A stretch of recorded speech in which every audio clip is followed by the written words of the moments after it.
नाम लिखकर, शत्रु का नाम लिखकर दोस्तों इस फल को बस आपको गाड़ देना है जमीन में, और आपका शत्रु हमेशा हमेशा के लिए नेस्तनाबूद हो जाएगा, पूरी तरह से बर्बाद हो जाएगा, रोएगा, गिरेगा, पछताएगा और मरेगा। दोस्तों आपका शत्रु पागल बर्बाद होकर के घूम सकता है। सारे शत्रु आपके नेस्तनाबूद हो जाएंगे यदि आपने इस फल पर नाम लिख करके बस केवल गाड़ दिया। इसमें कोई तरह का मंत्र नहीं है, कोई किसी तरह का कोई तंत्र नहीं है, किसी तरह की कोई पूजा पाठ नहीं है, बस केवल मात्र आपको ये ऐसे लिख करके गाड़ देना है। अब दोस्तों ये ऐसा तांत्रिक फल कौन सा है, ऐसा कैसा फल है जो जिसको गाड़ देने से, और ऐसी कौन सी विधि है, वो कैसी क्रिया है जिसको गाड़ने से। दोस्तों यदि आप वीडियो को आधा देख करके चले जाएंगे, कम देख करके चले जाएंगे और आप बस ऐसे ही उस फल को गाड़ देंगे, तो दोस्तों आपका जो उपाय है पूरी तरह से सफल नहीं होगा। फिर आप बोलेंगे कि भाई ये उपाय काम नहीं कर रहा। देखिए उपाय काम जब करते हैं जब आप पूरी तरह से उसको सुनते हैं, फिर उसका विचार करते हैं, गहनता से अध्ययन करते हैं, उसके बाद उपाय काम करते हैं।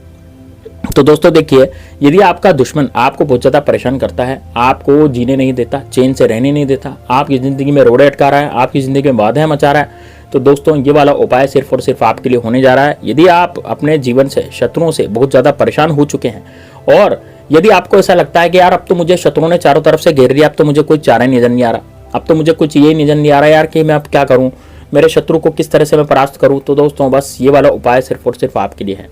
आप अपनी ज़िंदगी में जितने ज़्यादा परेशान हैं उतने ही ज़्यादा आप खुश हो जाएंगे। दोस्तों शत्रु के कारण व्यक्ति की दिनचर्या पूरी तरह से बर्बाद हो जाती है। शत्रु बात बात पर लड़ता है, मान लीजिए आपको सामने से आकर के आंखें दिखाता हो, गाली गलौज करता हो, पड़ोसी आपका इतना खतरनाक हो कि पड़ोसी आपकी ज़िंदगी में बाधाएं मचा रहा हो, या फिर आपकी ज़िंदगी में जो शत्रु हैं वो पूरी तरह से आपको खत्म करने में लगे हुए हों, आपकी प्रॉपर्टी हथियाना चाहते हो, आपकी प्रॉपर्टी बर्बाद करना चाहते हो, आपकी प्रॉपर्टी लूटना चाहते हो, या फिर हो सकता है आप किसी नौकरी पर जाते हो तो उस नौकरी पर भी आपके बहुत सारे शत्रु हैं और आपको नौकरी से हटा देना चाहते हो। दोस्तों जिंदगी में शत्रुओं का कोई भरोसा नहीं है। शत्रु किसी भी मोड़ पर, किसी भी पल, कहीं भी हमारी जिंदगी को खराब करने आ सकता है, या फिर हमारे और भी शत्रु बन सकते हैं। शत्रु का ऐसा नहीं है कि एक बार शत्रु खत्म हो गए तो आप शत्रु जिंदगी में बनेंगे नहीं। दोस्तों आप जितनी तरक्की करते चले जाएंगे ना, उतने ही आपके शत्रु बढ़ते चले जाएंगे। तो ये बड़ा ही जबरदस्त और ये प्रकृति का नियम भी है कि आप जितनी तरक्की करते हैं लोग उतने जलते हैं और उतने आपके शत्रु बनते चले जाते हैं। दोस्तों इन शत्रुओं को कैसे खत्म किया जाए, किस तरह से इनको बर्बाद किया जाए कि भाई हमारे पीछे ये शत्रु नहीं पड़े और हमारी जिंदगी में ये पूरी तरह से निस्तनाबूद हो जाए, मतलब हमारी जिंदगी से इन शत्रुओं को कोई मतलब नहीं हो। तो दोस्तों ये वाला उपाय सिर्फ आपके लिए है। आप इस फल को ले आइएगा। ये फल कौन सा है दोस्तों, आपने कमेंट बॉक्स में जय श्री राम जरूर लिख दीजिएगा। साथ ही में दोस्तों इस वीडियो को लाइक करें और हाइप करें, इस वीडियो को ज़्यादा से ज़्यादा शेयर करें लोगों के पास, ताकि उनकी जीवन से शत्रु नाम की समस्या खत्म हो सके। दोस्तों आपने देखा होगा आपके फैमिली मेंबर में कोई भी फैमिली मेंबर या परिवार का कोई सदस्य हो, वो एकदम से बीमार पड़ गया हो, उसकी रिपोर्ट आपने करवाई, डॉक्टर से नॉर्मल आ रही हो, लेकिन उसकी बीमारी खत्म होने का नाम ही नहीं ले रही है ना। वो कमजोर पड़ा हो, बिल्कुल उसकी जिंदगी, उसमें सांसें चल रही है लेकिन बस उसकी जो हाथ पैर है वो हिल नहीं रहे, बिल्कुल वो खटले पे पड़ गया है, नहीं वो खटिया पे पड़ गया है। अब दोस्तों यदि वो खटिया पे पड़ गया और शत्रु जो है वो बहुत ही ज्यादा चालाक है ना, शत्रु क्या करता है, ऊपरी विद्या करवा देता है, हमारे यहाँ पर भेद ले जाता है और भेद ले जाने के कारण हम पर फिर ऊपर विद्या करवा देता है, जिसके कारण हमारी तरक्की रुक जाती है। परिवार का कोई सदस्य है वो भी यदि इस तरह से परेशान हो आपका, या फिर आप खुद ही परेशान हो रहे हो, तो दोस्तों ये वाला उपाय सिर्फ और सिर्फ आपके लिए है। तो देखिए सबसे पहले आपको जो फल है वो बता देता हूं कि कौन सा फल आपको लाना है। दोस्तों आपने धतूरे का नाम सुना होगा, जो कि भगवान भोलेनाथ को बहुत ज्यादा प्रिय है।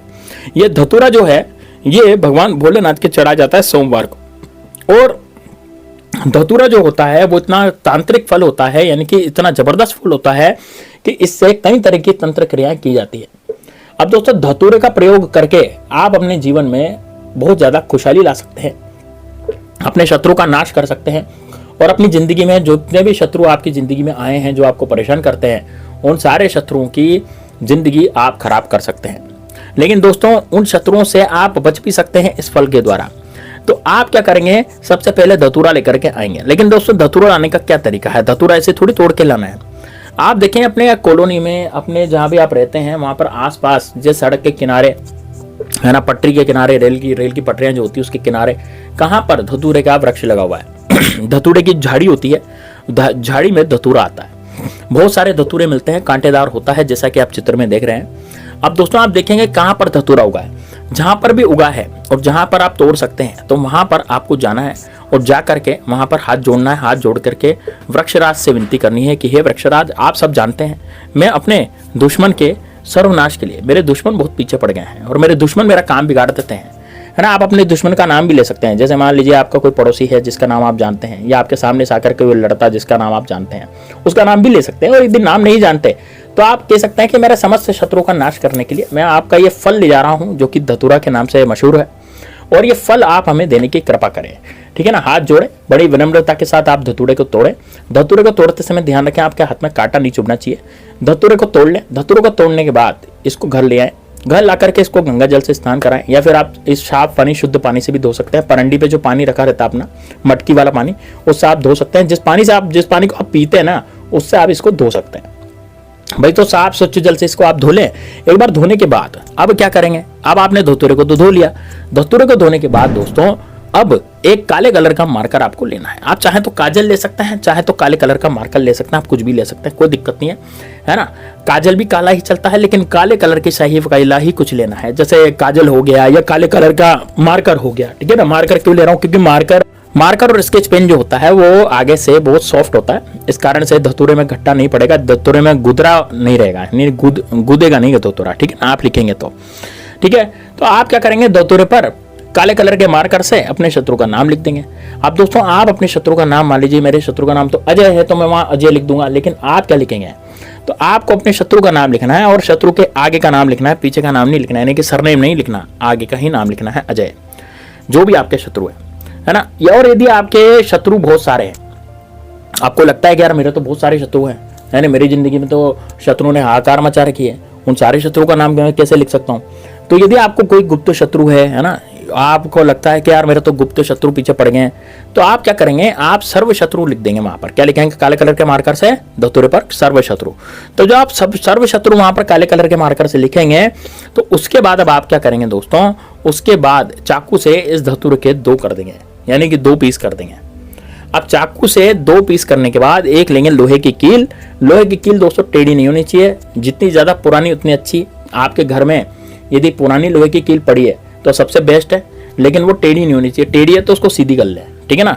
और यदि आप बाजार से लाते हैं तो वो भी सबसे बढ़िया है, तो बाजार से आप लोहे की कील ला सकते हैं सीधी, और धतूरे के आर पार कर देंगे। धतूरे को मतलब कील जो है धतूरे के आर पार हो जानी चाहिए, यानी कि 2 टुकड़े पहले धतूरे के करने नाम लिख के, ऐसे 2 टुकड़े करेंगे कि जैसे मान लीजिए मैंने लिखा नाम अजय, तो अजय के 2 हो जाए, मतलब अजय नाम लिखा हुआ ना उसके 2 हो जाए। इस तरह से आपको करना चाकू से, है ना। तो आप जैसे उसके 2 हो जाए अजय के, इस तरह से कर सकते हैं चाकू से। या फिर आप क्या करेंगे,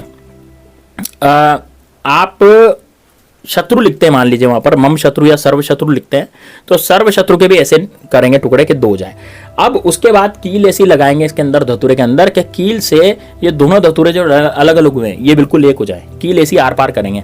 अब कील आर पार करने के बाद आपको क्या करना है दोस्तों, धतूरे को लेके जाना है ऐसी सुनसान जगह पर।